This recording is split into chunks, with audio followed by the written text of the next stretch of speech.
It started as an ordinary evening in a small Indiana home, a scene familiar to countless parents. Bath time for the kids.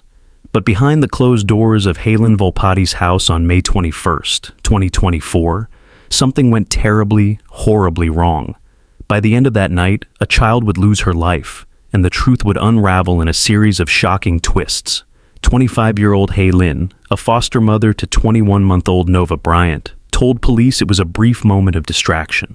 She claimed she'd placed Nova and her two 4-year-old sons in the bathtub, stepped out just for a drink, and returned to find Nova floating on her back, unresponsive. Panicked, Volpatti called 911. First responders arrived to find a faint pulse. Nova was rushed to a local hospital, then transferred to Riley Hospital for Children in Indianapolis for specialized care. Despite weeks of intensive treatment, the little girl succumbed to her injuries on June 16th. At first glance, it seemed like a tragic accident, but as investigators dug deeper, the story grew more sinister. 2 days after the incident, Volpatti walked into the Clay County Sheriff's Office and asked to speak to investigators. Her voice was shaky and her words hesitant. "I wasn't completely honest," she admitted. Initially, Volpatti claimed she'd been out of the bathroom for just a few minutes, but now she painted a different picture, one that raised more questions than answers. She confessed she'd been on a phone call with a friend while the children were in the tub. The call, she admitted, lasted far longer than a few minutes. How long exactly? At first, Volpatti said 15 to 20 minutes. Then, under further questioning, she changed it to 30 minutes. A chilling revelation from her friend, the person on the other end of the line, confirmed the timeline.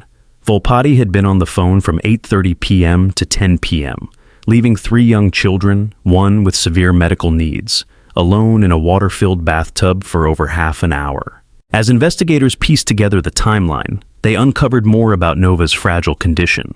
Born prematurely at just 32 weeks, Nova had faced significant medical challenges her entire life. She depended on a gastrostomy tube for feeding, suffered from developmental delays, and required constant care. Nova's biological mother, Selena Concrete, described her as a fighter, one who had defied the odds since birth. But those odds worsened when she was removed from her mother's custody shortly after birth due to concerns over Kalena's ability to manage Nova's complex needs. "They said I wasn't learning fast enough," Concrete said tearfully. Nova was placed in foster care, bouncing between 3 different homes before landing with Volpatti. Police reports revealed chilling details about Nova's final moments. When Volpatti finally returned to the bathroom, summoned by one of her son's frantic cries, she found Nova unresponsive, her tiny body floating in the water. Her initial claim, that Nova had a habit of putting her face in the water and taking a huge gulp, seemed almost dismissive, an attempt to frame the incident as a bizarre accident. But her shifting stories told a different tale. Why did she first say she left to grab a drink, only to later admit she'd been upstairs, engrossed in a phone call? And why had she waited 2 days to confess to her dishonesty? As investigators pressed her, the weight of her actions became undeniable. She had knowingly left 3 small children unattended in a hazardous situation for an extended period, all while chatting idly on the phone. For Nova, who was already medically fragile, the outcome was tragically predictable. Volpatti was arrested and charged with neglect of a dependent, resulting in death, a level 1 felony. She pleaded not guilty and was released on bond pending her trial, set for April 15th. Meanwhile, the Indiana Department of Child Services, DCS, has moved to revoke her foster license, acknowledging the tragedy but citing confidentiality laws as a reason for limited comment. Nova's biological parents, however, are not holding back. They blame Volpatti for Nova's death, but also point fingers at DCS. "They mishandled it horribly," Concrete said.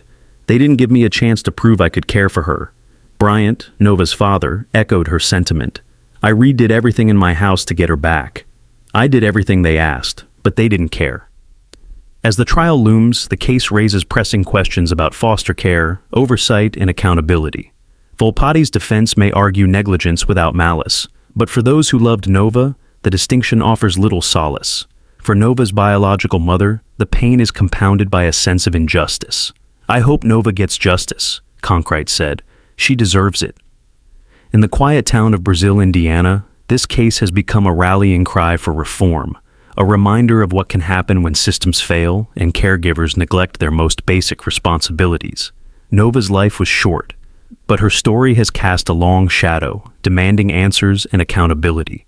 And as the trial date approaches, one question lingers. Will justice for Nova be enough to prevent another tragedy?